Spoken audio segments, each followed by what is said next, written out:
Oihan tropikala. Oihan tropikala da animalia eta landareetan espezie gehien duen bioma. Ekuatorealdean aurki ezakegu, klima ekuatoriala dagoen lekuetan. Leku batzuetan ia egunero egiten du euria. Beste leku batzuetan sasoi lehor labur bat dago, baina hori egiten duenean urak ibaietatik gainezka egiten du, eta inguru osoa urpean gelditzen da aste askotan.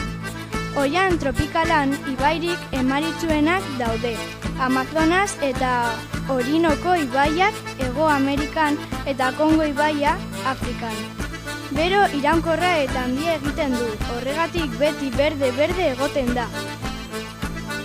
Bioma honetan animali eta landare asko daude, eta landareen hazkundea oso azkarra izaten da argia bilatu nahian daudelako. Zuhaitzen goialdean hosto mordo bat dago, eta behaldean oso gutxi.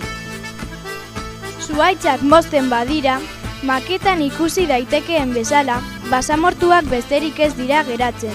Euri, bortitzak lurrak duen elikagaiak eramaten dituelako. Animalien aldetik, belarjale gora igo behar dute janariaren bila eta beraien atxan haragi jaleek. Zuhaitzen goialdean, hegazti, tximino, intsektu, araknido, anfibio aurki ditzakegu. Behaldean berriz, animalia hildakoaz elikatzen diren animaliak aurkituko ditugu, eta hauekin batera landar jale eta haragi jale batzuk. Elefanteak, jaguarrak eta lehoinabarrak bioma honetako animali askok desagertzeko arriskuan daude. Gaur egun, oihan tropikala desagertzen ari da, asko ustiatzen ari delako, bai petroleoa eta egurra, lortzeko eta baita eraikitzeko.